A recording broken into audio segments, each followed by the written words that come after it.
Okay, we're starting the title match of the 2012 U.S. Open, Pete Weber versus Michael Fagan. And I think I get to start. Yes, I do. And actually, I'm starting with the same ball that I used the first 3 games, which was a Marvel Pearl. And, I'm feeling really good right at the moment because I've won 3 games, so I'm feeling really good about myself and how I'm throwing the ball. This one creeps a little high. I was fortunate just to leave the 4-pin. It's not that big of a deal. It's a pretty easy spare to make. As soon as I say that, I miss it. But no, not today.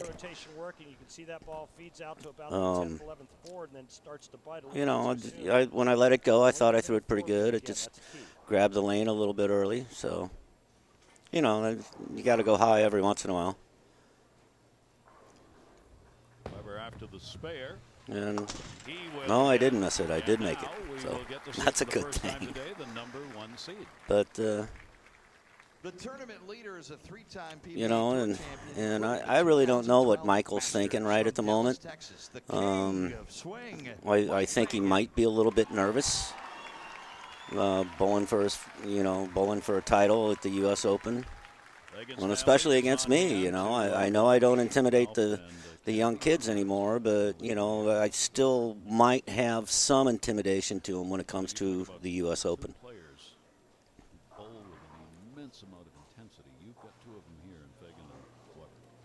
But 2 completely tights.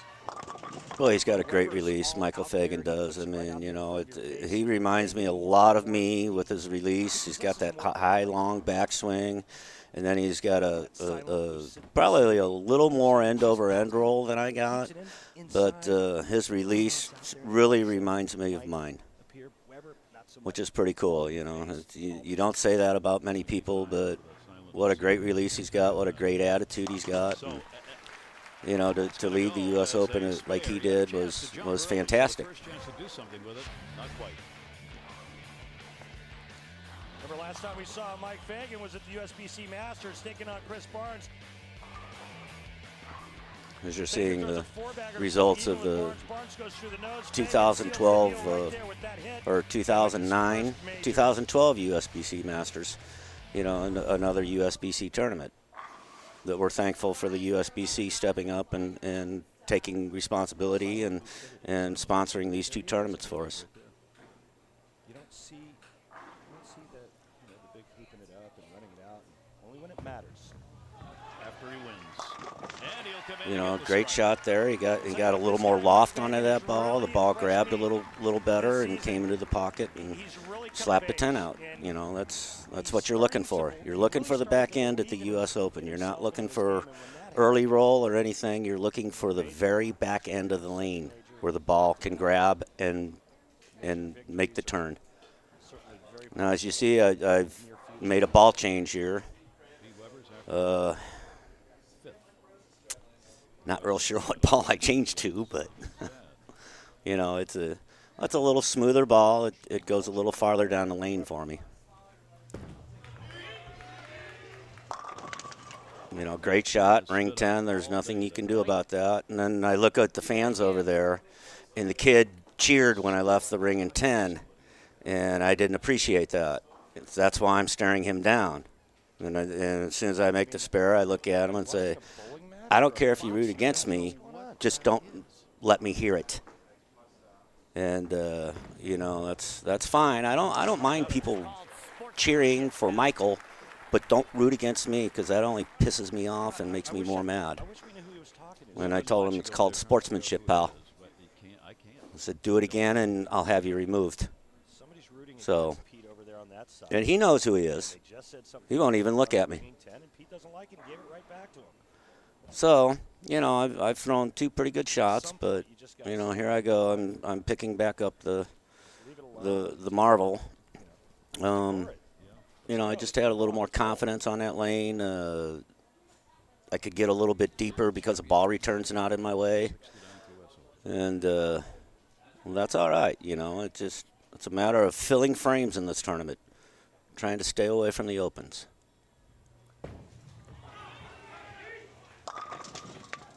There I went high again, another 4-pin. You know, I moved a little bit on the approach, and you know, as you saw at the end of the shot when I walked off the approach, I looked over at Chris Schlemmer saying, you know, I thought I threw that one pretty good, so you know, maybe I should change balls again on that lane also. And I think we both came up with the idea that yeah, maybe you should, because the other one goes a little bit farther down the lane. So Pete Weber gets the spare. Yeah, see, I told him, you know who you are, too. You know, the thing about it is that Mike Fagan is from New York. So, you know, at this point, I'm just happy I've filled 3 frames. I haven't got real excited about anything yet except the kid in the stands, which I think he deserved. But, you know, most bowlers know the more you make me mad, the better I get. So it's kind of neat. Great television. You know, Michael throwing the same ball. Gets it out there. Takes an early lead. Takes an early 12-pin lead. You know, that's something you think about when you're bowling for a title. You know, hey, I'm down 12 already, and we're only into 3 frames. You know, and it's just a matter of staying focused on what I needed to do, and you know, doing what I need to do, and not worrying about what Michael's doing.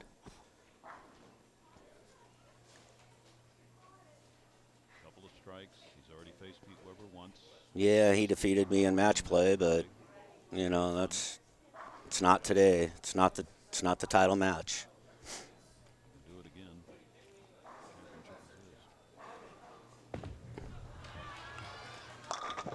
Ooh, Michael threw another great shot. Got the ring in 10, and it, like I say, it's something you just can't avoid. You can throw the best shot of your life and still get 9. So you know he threw a great shot, didn't strike, but you know Michael's a great spare shooter too. So you know I know he's going to make this. Well, you know, it's been 5 years since I've seen this. So. Jason struggled with some really bad pin carry, but again, it's. But I'm pretty sure he's going to make it. Yeah, of course he will. You know, notice Michael and me. Michael's a little more calm and cool and collective, and I'm a little more animated than he is. And you know, that's just my style of bowling. I like to let the people know how I'm feeling, or when I throw the ball, or you know, they know if I'm happy, they know if I'm upset. You know, Michael, he just kind of throws the ball, turns around, and walks back. You know, he gets excited. Don't get me wrong, but in a situation like this, I think he wants to keep his nerves and emotions under control. Happened in the first 2 matches.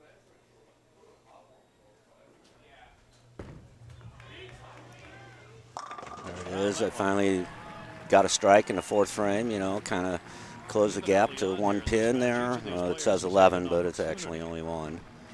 So, you know, I'm pretty sure in this frame I keep the ball I changed to on the right lane. I'm pretty sure I keep that in my hand. Yep, I do. You know, notice the layout, the pin pretty much in the palm of my hand, the CG way down, the extra hole right below the CG, which makes the ball rev a little earlier for me, but lets me control the back end a little bit more. Here's the ball change now on the left lane. Remember, the last 2 shots on the left lane were both high. Weber using the same ball in both lanes now. After his first back-to-back strikes. And the ball change. Still can't get didn't feel like I threw that one really great, but I was fortunate just to wind up hitting the pocket, and you know, flat 10. Just the ball didn't charge enough on the back end to get the 10 out. Only 1 strike. Another spare. That is often decided by spares. That's one thing I've always prided myself on, was spare shooting, and I feel like I'm one of the better spare shooters out here. You don't see me miss a whole lot of spares, and you know, like I say, in this tournament, the U.S. Open, you need to fill frames because those opens can come at any time. Average 217.5 for his qualifying, 217 for match play. Not sure if 217 will be enough. Michael's got the wild hairdo going today, you know, so but that's Michael. What a great competitor, and leading the season and earning doesn't his really care, you know.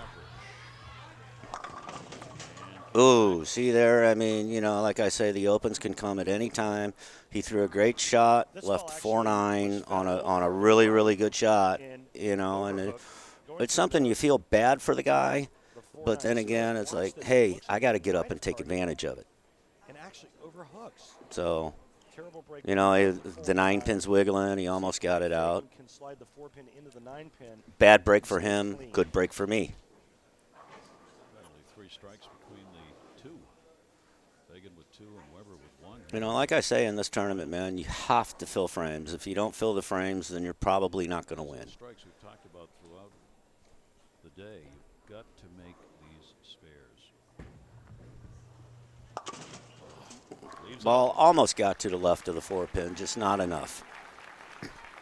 What separates So there I went from a great 11-pin champions deficit from to a champions is how he 2-pin recovers lead. from that shot. This So, would be you the know, stage it's, of his career. like I His say, young this career. tournament's a tough tournament to How does he win. rebound from It's a bad break filling on a 4-9 frames, split? keeping your mind on what you need to do, Flawlessly this and not year. worrying about Number what one your senior opponent does. tournament leader, fresh off of his first major victory just a few weeks ago at the Masters. Now, how does Mike Fagan rebound from the 4-9 split in the 5th frame? You know, Michael still electing to throw the same ball. I mean, he's hit the pocket 4 times in a row with it, To do that. 5 times in a row. So, you know, it's kind of tough to change. He ran off 3 wins in majors that year. See how he reacts to that last one. Gets it back. and Another gets good the shot strike. by him. Hit the pocket again. That's 6 pocket shots in a row for him. You know, I've gone high once, high That's a good twice, sign. He comes and I've hit right the back. He pocket the other trusts it to the 3. right, So, gives it a great you touch, know, comes in a little it's bit something light during that the Wally. it's really tough to That's good to sometimes see, though. change That's bowling the balls sign when you of keep hitting the pocket, a guy that's especially in the title game. You know, able you to don't want to rebound like from try and adversity. give anything away. And it's kind of cool, you know, because neither one of us really gave anything away. We stayed right neck and neck with each other, and Weber being his own best counter. it was just a fun title match to bowl. halfway through. Getting off a spare. Came back. That's probably my worst shot today. You know, I got that ball in a little bit, never really got it to the right. With the You spare, know, we're all pretty tied up. even Fagan's match working on a today. strike. We're going on right now. That ball just never got to the right. Hooked early. Looked like he tried to help that Just one, a but he just a didn't bad fall shot. early and Just a went bad through the shot. I was fortunate not to leave a split there. Had only 1 strike in this match, and So- he'll get another spare. Well, unfortunately, I did make the spare and, you know, stayed even with him. Dialed in, he was the first 2 matches using the same bowling ball for both matches. So now what am I thinking? I'm thinking that, gosh, I've hit the pocket And the reason is because 5 the out of 6 pattern times. changed enough to where he What do I have to had do on this right lane to make it wasn't happen? able to stay in that comfort zone. And you'll see in the next couple He had shots to go to what I something a do. little less aggressive as he continued to migrate towards You the know, southern this part is the lane I have the of utmost one. confidence on. I didn't worry about this lane too much. It was my setup lane to where, you know, the first 3 games I struck out in the 9th and 10th to win, or through the first one in the 10th to win. So, you know, I have a lot of confidence on the left lane here. There we go. You know, a little light hit, but still, you know, I'm thinking that the lighter hits at Carolier lanes was a little better than the flush hits, because the pins flew around a little bit more, and you know, they just mixed really good together. That's a patented Pete Weber slap off. Yeah. Get you some of that. Watch now as Mike Fagan will come back. Fagan has 3 strikes, including. You know, we're still even. Michael can take a 10-pin lead right here if he throws a strike. Last time on this lane. You know, I know he's thinking, come on, man, if I can throw a strike here, I've got him. I just know I've got him. Look at that. Throws another good shot. Oh, you know, that's kind of like a little light mixer. Get the light messenger backwards. But, you know, that's what I say in this tournament. You got to fill frames, and you got to get the breaks and take advantage of what you get. And he was kind of surprised at that one, you know. Look at his reaction. He's like, oh, geez, what's going on? I got a break. So, you know, it's still, you know, gotta stay focused and take advantage of the break that he just got.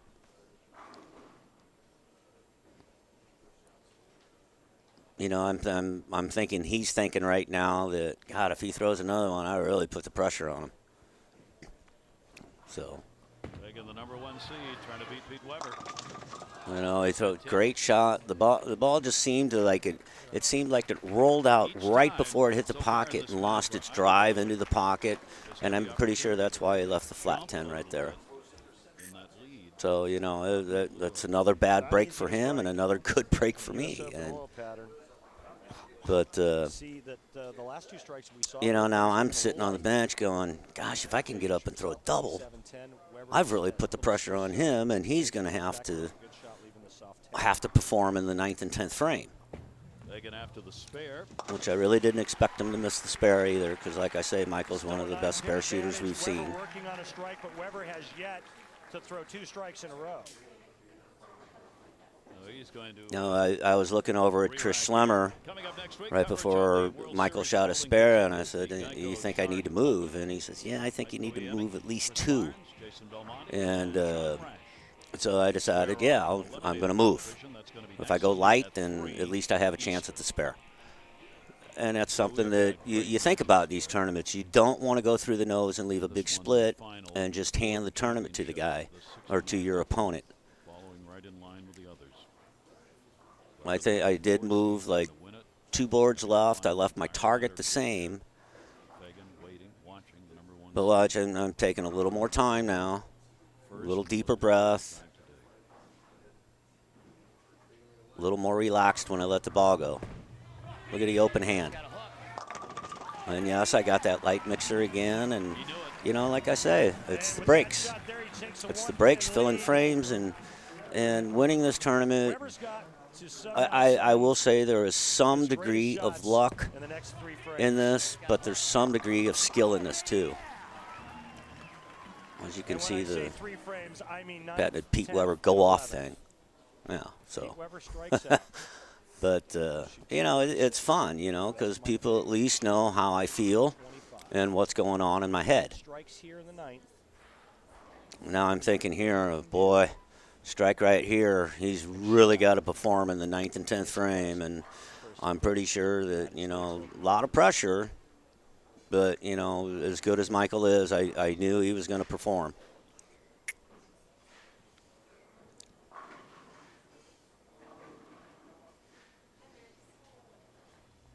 After 3 consecutive Let it go. strikes.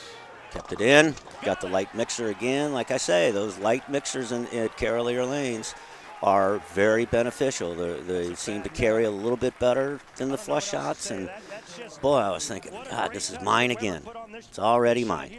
Along with the last 2 for a 3-bagger, there's that sick rotation. Yeah. Got to take advantage. There's the Pete Weber vintage reaction. And as I stare down a kid that rooted against me. Yeah. Pissed me off, will you? But here now, Michael needs to strike out in the 9th and 10th to put pressure on me.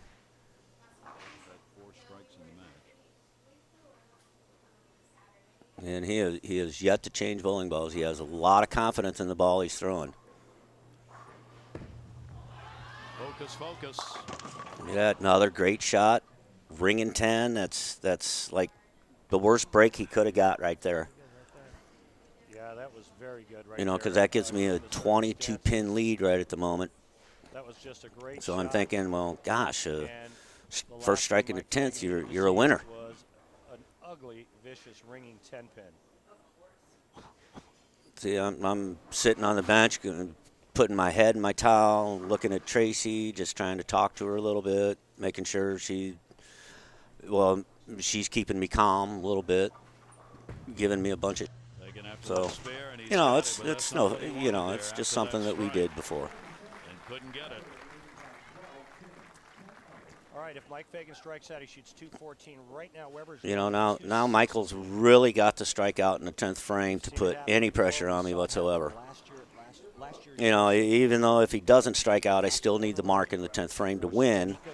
But, you know, I think marking's a little easier than throwing a strike. You know, especially in the U.S. Open. The U.S. Open title. Now, Mike Fagan needs to. You know, you look at me now, and I'm trying not to watch, but as soon as he lets go of the ball, my head comes up, and I'm watching the ball roll down the lane just to see what he does.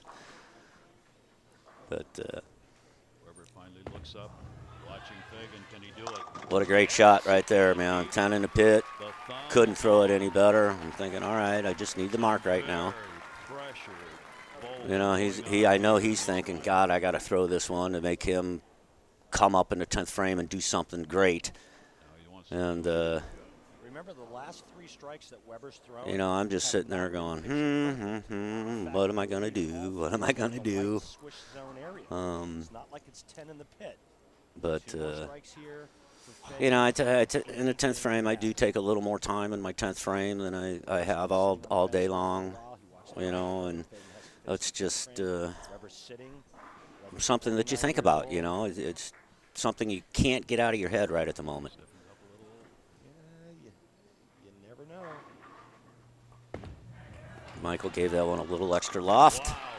Didn't get the ring 10, slapped the 10 out. Now I have to When you needed it. at least The number 1 seed, 9 spare Fagan strike in the coming 10th through frame. with the strikes that he had to have. And you know, it's every bowler's dream to have to get up in the 10th frame and throw 1 strike to win, Fagan even by a pin or by 20 pins. It really doesn't matter. It's every bowler's dream to get up and do this. And Michael got up and performed in the 10th frame Fagan's in no hurry. just like I expected him to. I mean, he struck out for 214, and it's what a great finish he had. And man, it's my adrenaline is going right now, and I'm trying to keep it under control. Fagan finishing it up. And right before, you know, Michael throws 10 in the pit right there, and he showed emotion. Come on, you know. And it's like, okay, and here my adrenaline is going, and Here in the first ball, Weber wins his 5th United States Open championship. you know, I'm looking and I'm taking my time. I'm thinking about. The tie. If Weber gets You know, I told anything Kirk, I less said, you than might as well 8 give me my on the second first one. ball, And I was thinking, give me my second re-rack, not my second fine slip for taking too much time. But, you know, that's just something that, no big deal. even more No big deal. I didn't worry about it. Actually, I think it loosened me up a little bit, calmed me down a little bit strike more, in the 9th frame. and let me focus on what I really needed to do. He's going to be able to watch. Now, I throw this ball, and I let it go, and I was like, oh, man, that's 10 in the pit. I win. Weber after the There's no big deal. U.S. Open Championship. Fagan will watch. There's the deep breath, relaxation. Oh, what a great shot. Hands up. Ooh, ringing 10. I couldn't believe it. I was like, oh, my God, that was such a good shot. What a There was great no shot. way I was going to Weber ring just 10 threw on right that. there. He needs to convert the 10 pin here. You know, and he needs to strike on his fill. That This ball was about as good pure as you off could my possibly hand. I had the throw. open hand going, and it 15-pound just round bowler really ball, didn't and Weber can't really make didn't it. finish as strong as I thought it was, and it just happened to come in a little light. Ring 10, no big deal. He's missed Make one, the but spare. that one. Okay, They have a strike. If he gets 9, we have a tie. We'll go this to might be sudden the death. best If shot of he my gets career I've ever anything less thrown, than 8, coming up in the Fagan fill wins ball sitting on the here. bench. Excuse me, anything less than 9. You know, you're supposed to be nervous in these situations. I was not nervous at all. I was very calm, cool, collective. I knew exactly what I needed to do. And I want you to watch my push away to see how it goes out instead of down. It goes out, and that was key to that shot. It went out instead of down, so I knew I threw it good when I let it go.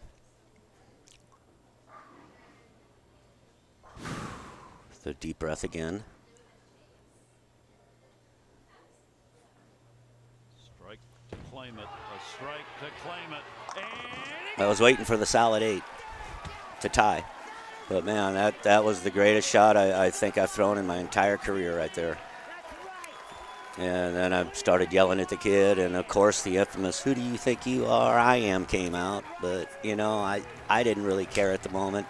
It was my 5th U.S. Open title, and it was just it was really cool for me to do that, and it was so fun.